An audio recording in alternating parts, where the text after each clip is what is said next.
to call upon stage Mr. Prasad Ramani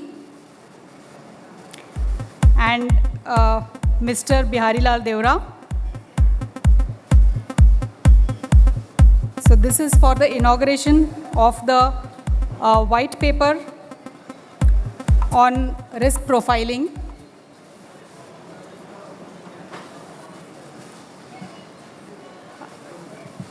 Please inaugurate, and then I would request Prasad to say a few words.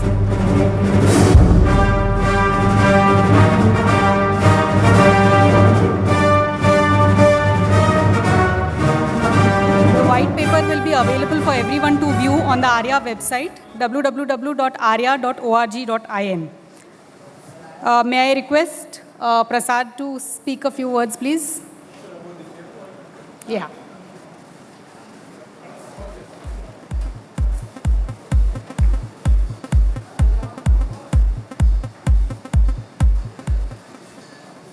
Thank you very much, guys. I know that this is a session after a pretty nice heavy lunch, so maybe most of you are already still in a kind of a little bit of a sleepy state.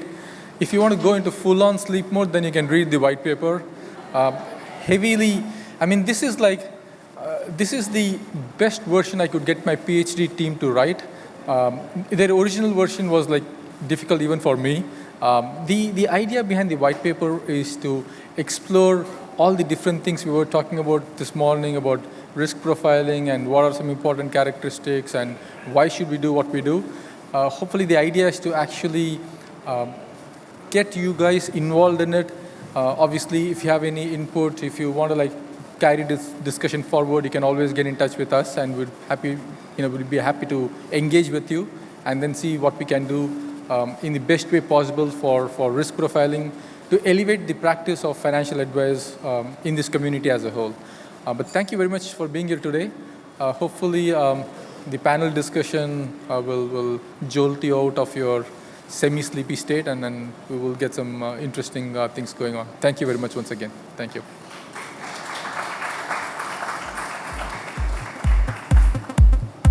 Thank you very much, Prasad. Now that we have a risk profiling tool which has been inaugurated and a white paper on risk profiling, let us have a discussion on using risk profiling to drive business growth, because this is what eventually we are all looking for. For this, we have a distinguished panel with us today. Our panelists bring in a diverse range of experiences and perspectives that will add immense value to our understanding of risk today. We are honored to have them with us today. Please join me in welcoming on stage Mr. Kayezad Adajania. Kayezad is the head of personal finance at Moneycontrol.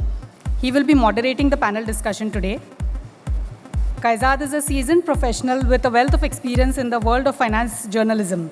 He embarked on his career journey in the year 2000 at Outlook Money magazine. In 2008, he joined the founding team of personal finance at Mint newspaper, contributing significantly during his 9-year tenure there. His dedication to the industry led him to Moneycontrol, where he has served as the personal finance editor for nearly 5 years. With 23 years of experience in tracking mutual funds, Kayezad has established himself as a prominent figure in the field. His passion for mutual funds and personal finance is evident in his writing and analysis. In his leisure time, he also enjoys sharing insights on tennis. Welcome, Kayezad. Now I would like to call upon Mr. Biharilal Deora. BD, as he's popularly known within ARIA, serves as a director at Abakkus Asset Managers LLP, an India-focused asset management company. His expertise spans a broad array of asset classes, and he has experience managing corporate, family office, and university clients. BD is also deeply involved in the finance community and serves as a director on the board of CFA Society India and visiting faculty member for advanced finance programs. Welcome, BD.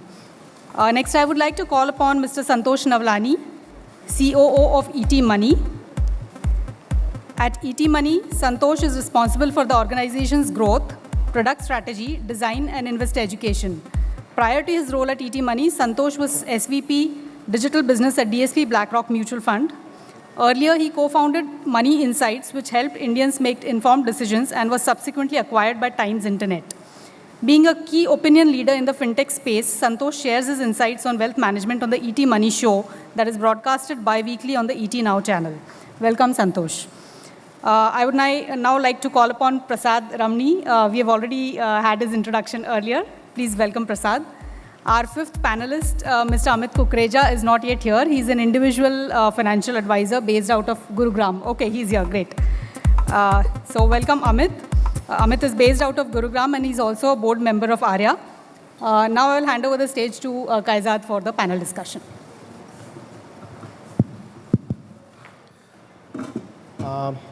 Good afternoon, all of you, and welcome to this panel discussion. We've almost reached the climax of a very memorable day that we have had over here. And, keeping in mind the underlying theme of this event, which is risk profiling, our panel is also on risk profiling. As we all know, for registered investment advisors, for fee-based advisors, it's a given, and we all know that risk profiling is compulsory. It's mandatory by SEBI. But I remember even before the SEBI guidelines came out in 2013, there were a lot of certified financial planners, and those planners who were oriented towards taking fees also used to do risk profiling. Now, in those days, many of us would remember risk profiling was done in a very raw form. It was done in a face-to-face meeting. You jot down some notes, ask a lot of questions, and then, based on that, the financial advisor used to suggest solutions, products, etc. Once the regulations came out, they became codified.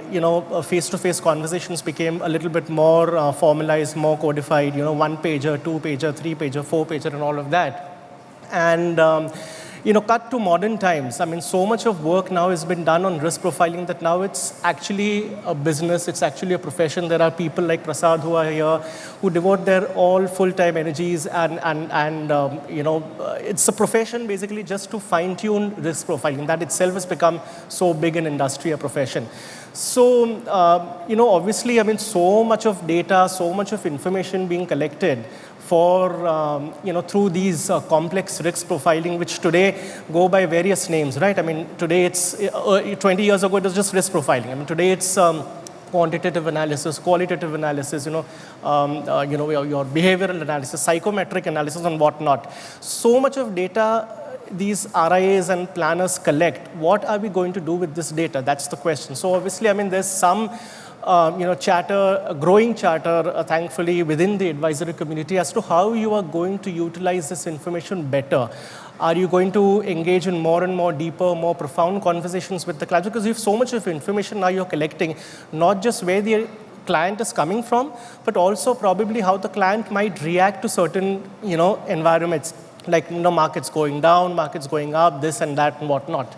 So that's what we're trying to, ask our panel today as to, with so much of information on hand, so much of data collection, how can they use this to enhance their business, to engage more meaningfully with their clients rather than just asking whether you like to take risk or whether you don't like to take risk, right? So Prasad, let me start with you. You've done obviously a lot of work in risk profiling, and it's work in progress. Yeah. You bring to India a lot of experience that you've seen in developed countries. Just give us an overview of how risk profiling over there in US and Canada has evolved over the years. And second question I wanted to ask you right away is that here, of course, when we deal with, when I deal with my readers and when planners deal with their customers, the focus so much is on returns. Right. You guys spend your lifetime explaining your clients the element of risk. Has the conversation in developed countries shifted from returns to risk, or is it still a transitionary period? Both your questions are fantastic questions, and I'm just going to give you a little bit of a backstory here, so you understand where we actually came from, right?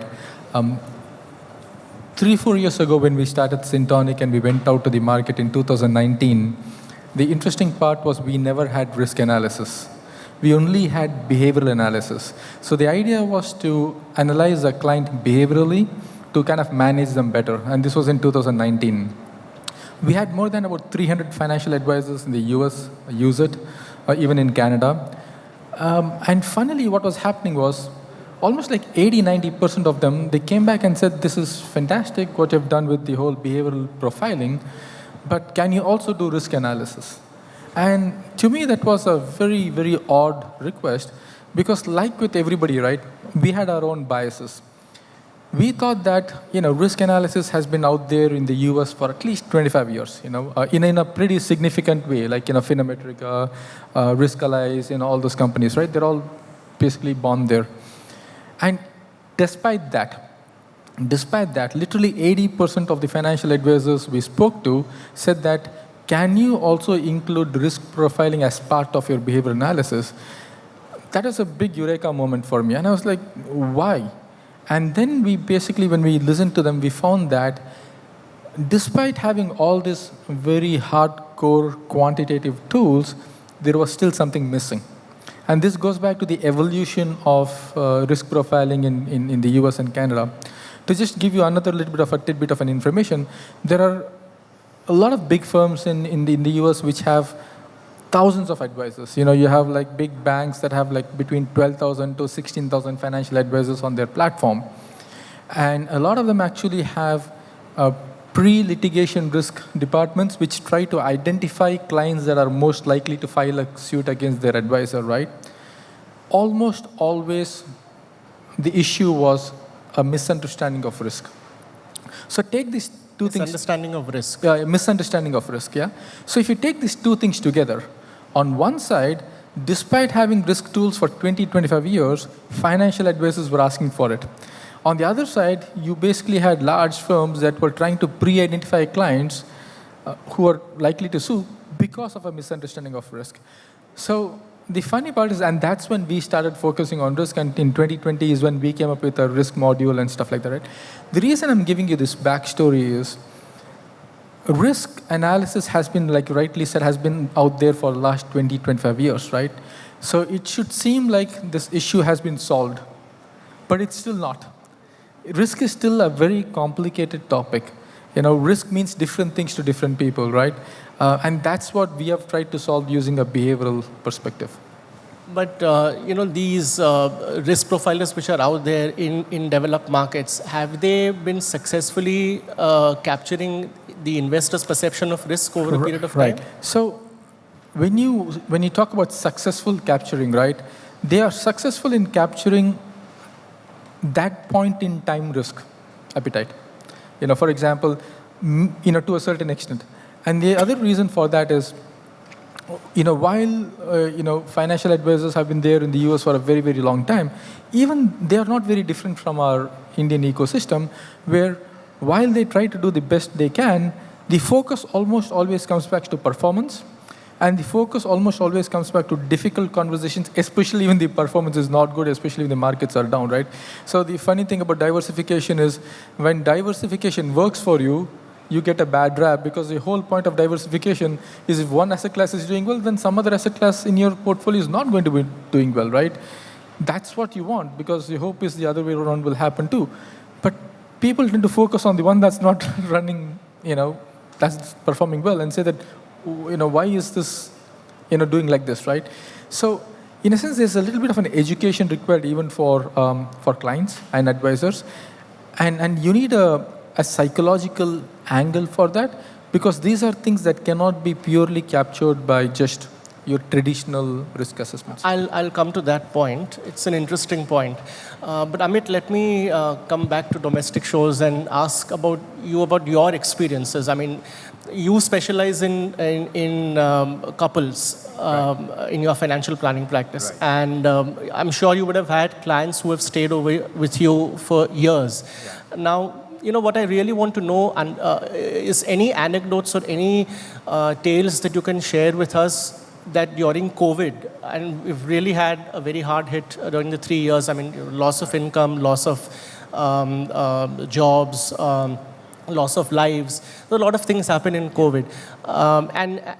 When you stick with a customer for so long, any stories that you can share with us of your clients where you would have done a risk profile during those periods, and you would have come to know about things that even you also maybe did not know of the clients, where you could say that, okay, systematic risk profiling actually brought new light on the table for me as far as my clients are concerned. Yeah. Any new light that you showed? So, I'll slightly go beyond risk profiling. While we have been talking about risk profiling, there is a important feature in the tool called pair analysis.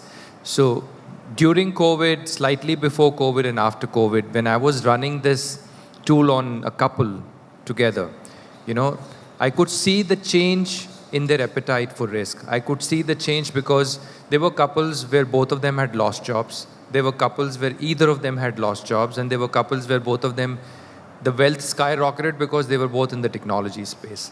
I could see the change in their perception of risk because they had more money in hand. They were willing to take more exposure to equity asset allocation because they had less horizon in hand, but they were risk takers. They could not take.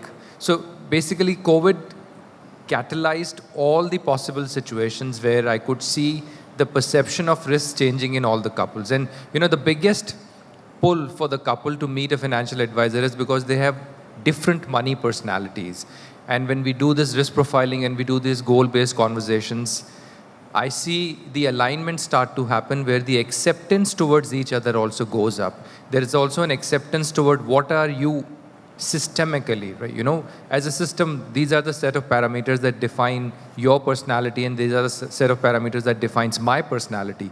That awareness, that realization between the two individuals across the common set of parameters is very empowering. It's very empowering for both of them, and they walk away happy that, okay, we have a different perception about situation. We have a different or a similar perception about this circumstance. We have a different approach towards reaching the financial goals in the coming time frame. A lot of these factors become very interesting part of the conversations. And, as Prasad was saying, risk it's variable. It'll vary given your life stage, given the horizon that you have for the financial goal. It is never a constant. It's also a function of your life stage. You could be choosing to leave your job. You could be choosing to start a venture, or you could be laid off.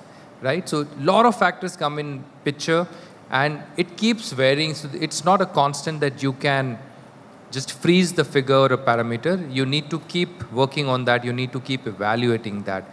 I might have not directly answered your question, but the points that I was trying to highlight is that there are many variables, and risk can be a good representation of these variables with respect to how to manage the client's money. And if it's a set of two individuals, a married couple or a live-in relationship, then how are you managing so that the two of them are aligned with respect to money? That's what I do. Challenge is also, in your case, to sort of align the risk of both the partners in a marriage. Correct. But it's quite interesting. You said that risk also changes so sharply over the course of a financial financial life of a person. I mean, we've heard of goals changing, but you're saying even risks also can very drastically change. Absolutely. A recent accident can cause you trauma. A crash and a loss in the money immediately after COVID, where people panicked and sold, that led to trauma, financial trauma. But people who basically sailed the boat, or people who hung in there, they made good money. So if they were nervous about the holding period, their confidence of keeping up the holdings became even more powerful because they saw the resilience in the markets.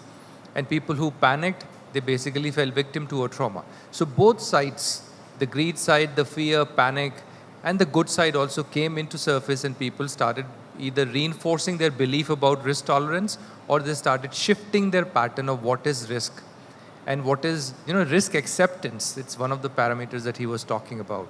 How much you can tolerate and how long. These are very important considerations when you do planning for individuals. Santosh, I want to come to you, from a physical advisor to a digital advisor. And you obviously heard Prasad and, Amit emphasize upon so much of conversation that happens in the way an advisor perceives the risk of an investor, of a client.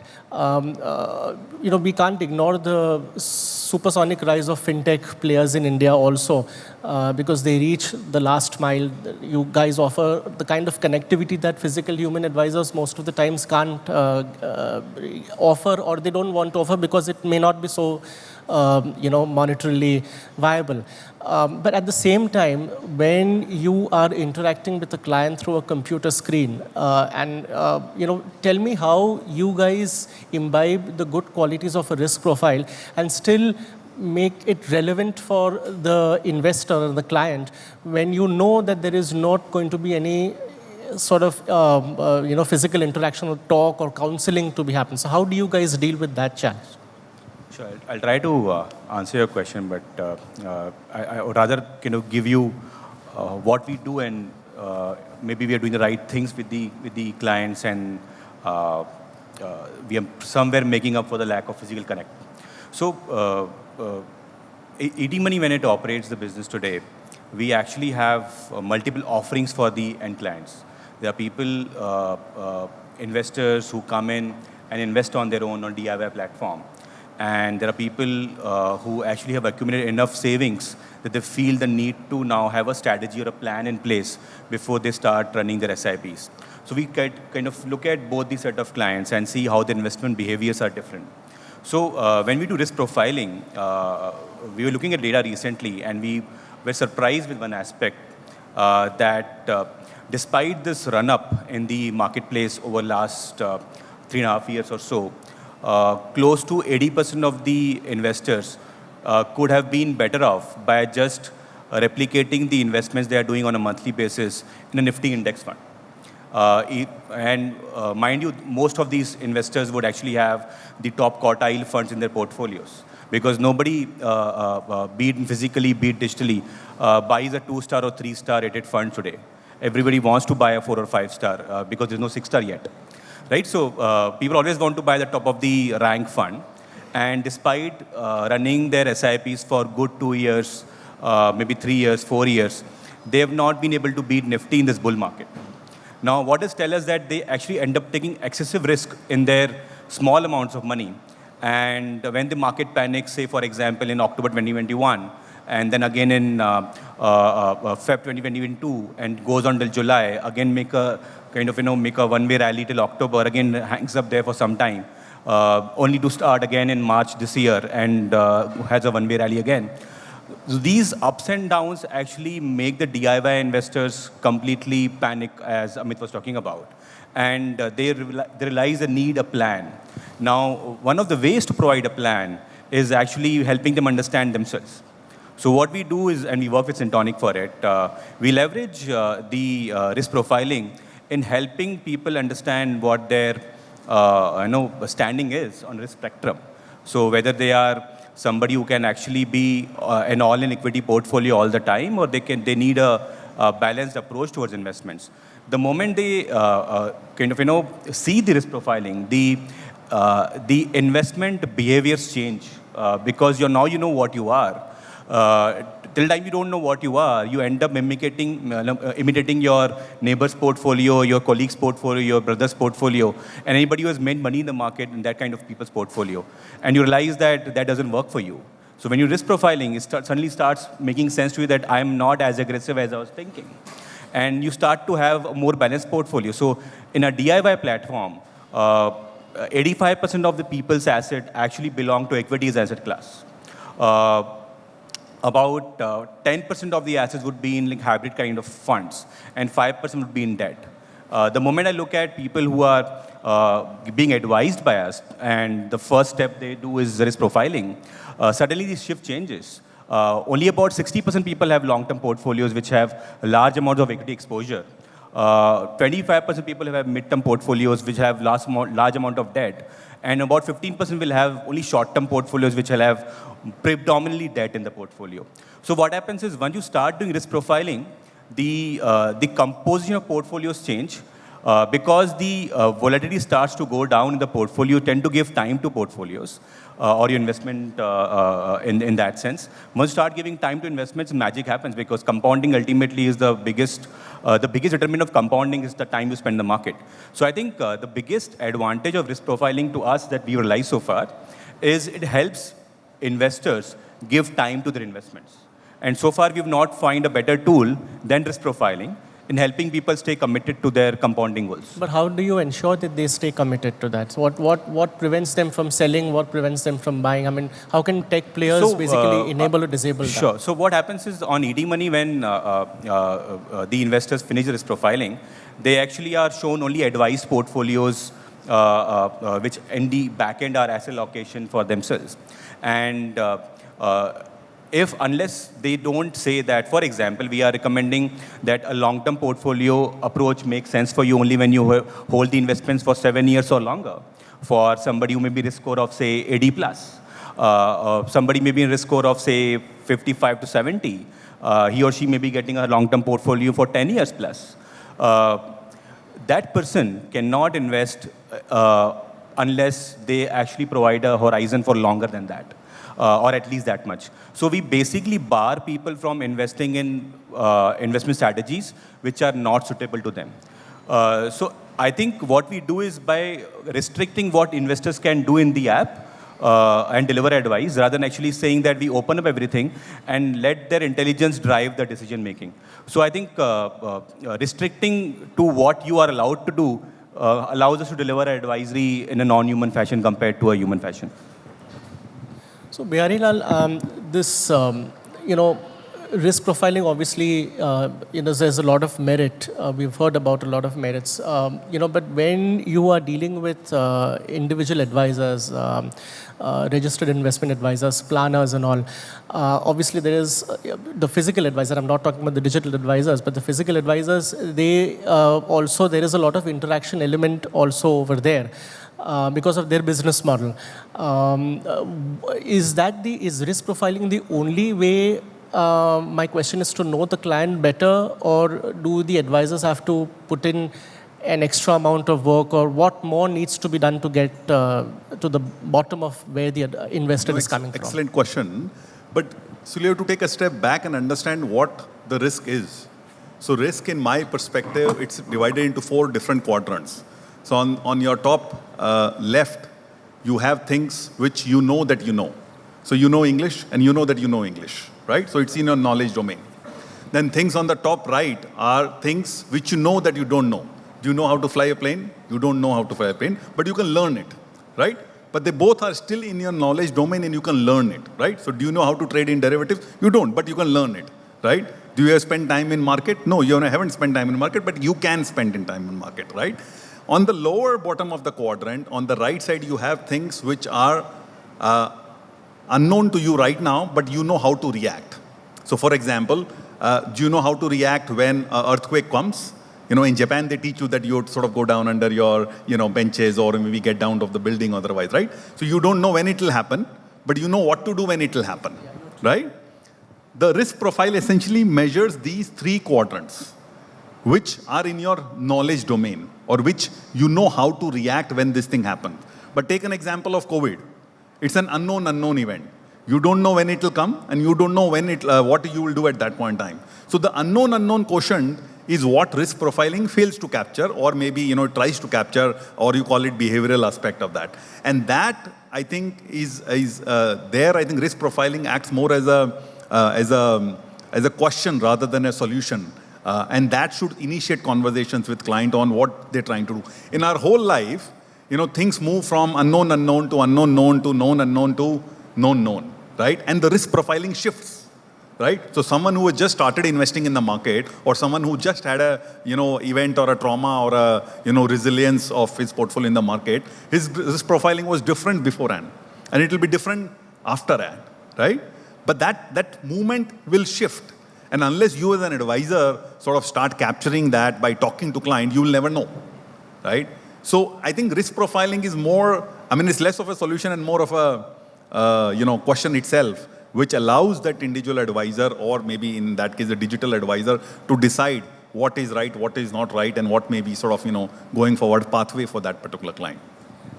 Just to play the devil's advocate, when we talk about risk profiling, correct me if I'm wrong, but we kind of assume at a level that investors don't know, or investors are unaware, or investors are at the beginning of the life cycle. But if we aspire to go at a stage where, and of course there will be a lot of financial illiteracy also among the investment community, but let's say if an advisor has been working with a set of clients, and over a period of time you upgrade your clients, to a level where they understand, where they become a lot more mature. I'm just wondering, does risk profiling become lesser relevant for those kind of planners? Just to play the devil's advocate. So there is a fundamental challenge within the risk profiling. Now, risk profiling for each category of people in each age class should have different questions, right? Now, because the regulator wants it to be constant and consistent, you have same questions for all of them, right? And hence we are not really worried about the validity and the sanctity of the question, but you're more worried about the outcome. Now think of it this way. Someone who is born in, pre-independence, for him, the most important, or the most important invention of his life might be a ATM machine, right? To withdraw money from anywhere out there. Someone who is born in, let's say, 70s or 80s, the most important invention might be a cell phone, right? And someone who is born post-90s, UPI or some of these digital things might be the most important thing. So if you ask someone who was born in 50s, what's your preference in terms of investment, he's going to say real estate. He's going to say gold. Someone in 80s, he might say, I might want to put in something in a mutual fund otherwise. Someone who is now, he's even ready to buy a crypto. Ask any investor who is in the age of 50 and 60 and tell him whether he can buy crypto. He won't even understand crypto. How will he buy it? Right? So the risk profiling, I'm not saying it's completely irrelevant per se, but I'm saying it's a starting point. Markets also evolve, conditions Markets also are evolved. Yeah. So the risk profiling has to evolve, right? Along with, the changing conditions of the market. So take another example.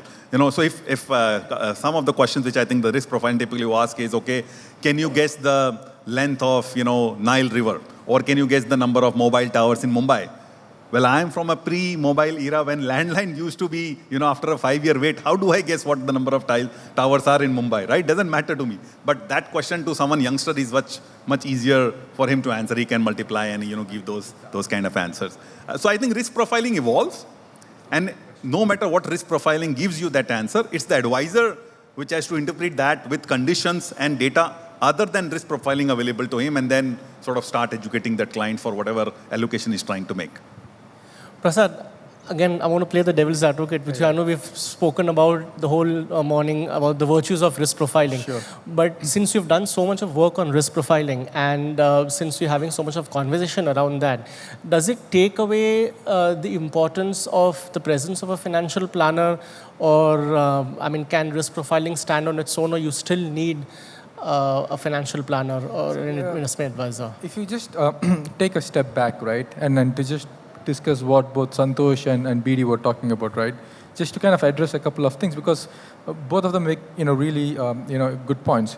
So if you look at the example of 50s and 80s and 2000, right? There are behavioral tendencies that are context independent. So what I mean is, imagine that all these three people are overconfident. The 50s guy will be overconfident in investing in real estate. The 80s guy will be overconfident in investing in equities, like go crazy. The 2000 will be overconfident in investing in cryptocurrencies. So while the assets are different, the behaviors are consistent. You see? So whether it's an American, Indian, Canadian, whatever, right? There are certain base behavioral tendencies that define who we are as people, okay? The context changes. Now, for example, the same overconfidence in financial markets is making people take aggressive bets. In health, overconfidence can result in you leading an unhealthy lifestyle and not taking care of yourself, like me, for example. In context of relationships, it can show up differently. But the point is there are underlying base tendencies, okay? And to your question on this whole financial planner, digital versus human, and again, to the point that Santosh was making, right? Like, he's seeing a change in behavior of people, right? Why is that? Our entire industry has focused only on KYC, mainly. Know your client, know your client. But it is the responsibility of the client also to know about themselves. So we actually have a saying, KYC should meet CKY. Client, know yourself. And so that is the reason why we come up with all this behavioral analysis to obviously inform the advisor on how to interact with your client, but more importantly, for the client to know something about themselves which they have not paid attention to before. That is the reason, to be honest, I'm a huge fan of ET Money app because two main reasons. One, I know Santosh is one guy who genuinely wants to do the right thing for the end investor. A lot of firms are not like that. They're like, can you tell us how to sell more products? When Santosh spoke to me first, right from that day till this day, he always talks about doing the right thing for the end investor, right? So which is why I'm a huge fan. And the reason they've been so successful, is because of this KYC meets CKY. Okay. Now this comes to your point on does this take away the need for a physical advisor or is a digital advisor? What we have seen in the US, in Canada, is our brains, right? It's hardwired for certain emotions, especially emotions around money. So as you keep going up the ladder, right, you want somebody to kind of like talk to. See, for example, you might be willing to buy a book on Barnes & Noble or, sorry, not there now, on Amazon. But if you want to buy a BMW car, you don't want to do it online. You want to get the full experience, right? Same thing with financial landscape too.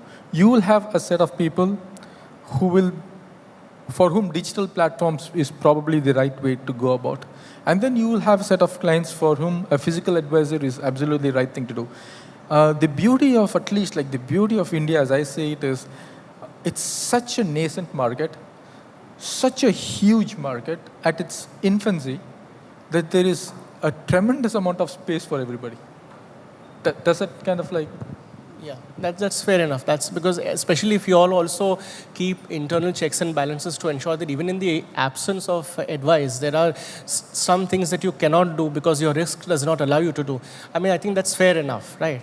So, Amit, one of the last questions I wanted to ask you, I think we're just running out of time.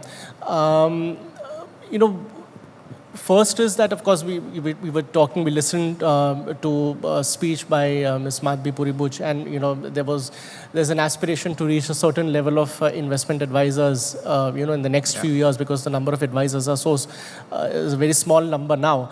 But the importance of risk profiling. My question to you is that is it more important for somebody who's starting out because you don't have so much of an insight in your customer, or is it that it is as important for an experienced advisor who has been with clients for about 10, 12 years or so? So, how should investment advisors at different levels of their journey approach the seriousness of risk profiling? I think what pays off in this engagement with the client is knowing your client as much as you can with respect to his money behavior, money mindset, and his goal fulfillment plan. If you want to have a better grip on this engagement, you need to stay on top of how this client is likely to respond, behave in the given circumstances, as long as we are hand-holding the client to his financial goals. For you to have a better relationship, you need to know the person better, and you need a set of tools to know that person better. And this is one of those tools which will help you integrate and knit the relationship together. So for me, irrespective whether I have X years of experience, I'm starting afresh, or I have already earned 2 decades of experience, for me, a set of tools and processes which help me know better my evolving client, who's evolving with circumstances, who is evolving with his own life stage, who's also growing older. Those set of tools are very valuable to me. So I would continue to subscribe to those tools which are helping me create a deeper engagement for my client. The age of the practice doesn't really much matter. I mean, it's evolving. It's evolving, yeah. Okay. Yeah. It's evolving for us, it's evolving for the client, it's evolving for the entire ecosystem also. So this tool, the set of tools and processes will continue to play a pivotal role in strengthening that relationship. Okay, fair enough. Thank you. Thank you, gentlemen, for a nice discussion. And I think we've completely run out of time, so we come to an end of this discussion. Thank you. Thank you, guys. Thank you, have guys. a round of applause. Thank you. Thank you, guys. I request you all to please continue to be on stage. It was indeed a very invigorating discussion, and I'm sure our attendees have a lot to take back. Now, as a token of appreciation, we would like to present a memento to our panelists. I would invite on stage Mr. Jay Thakkar.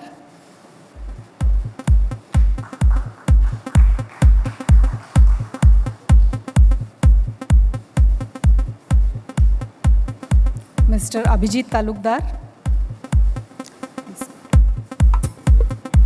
Anybody? Start with Kayezad.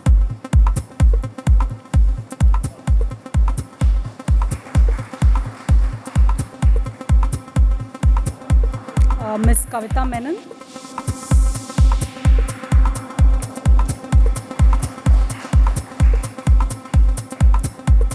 Mr. Nitin Sawant,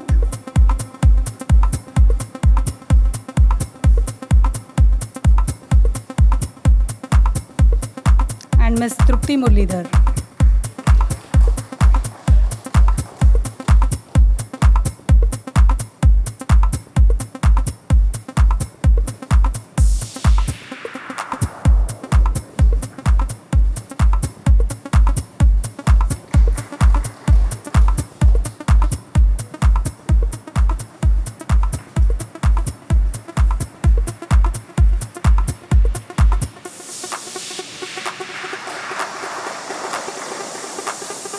Thank you, gentlemen.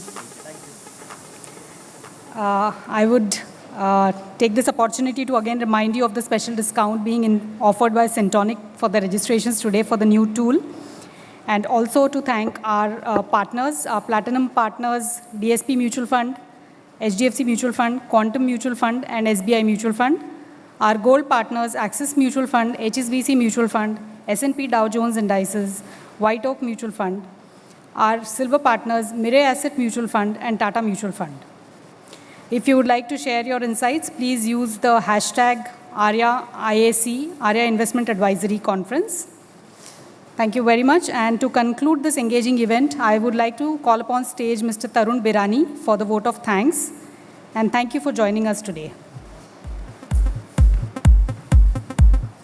So, thank you very much. I know I will not bore you guys with a lot of speech, but I want to start with a month back. I still remember when we were conceptualizing this event.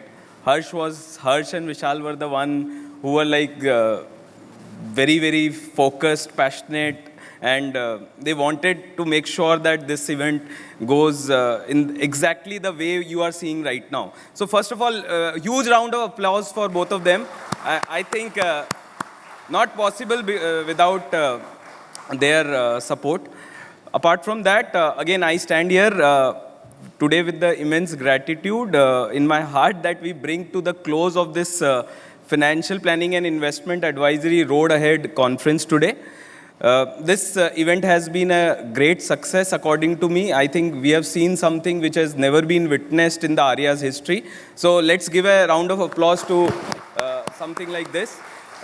Again, we had a privilege to hear Madam Chairperson of SEBI engaging in thought-provoking discussion, and I think most of our questions, queries, everything, I don't know whether positively or negatively, but we got answers to it, right? So I think that is definitely a great start. Again, as we reflect to the valuable insights we gained in this and connections made, I encourage each one of you to carry forward this spirit of collaboration and learning that this conference has given all of us. Again, I want to conclude with a quote from Warren Buffett: "The best investment one can make is on yourself." And I think that is where we should focus ourselves on developing ourselves and getting better each day. So thank you very much, and thank you for your attendance. Thank you. Yes.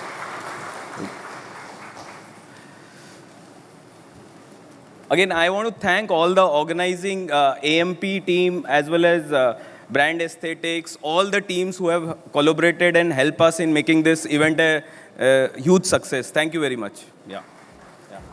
Again, Syntoniq also, I think this is also, thank you very much. Yeah.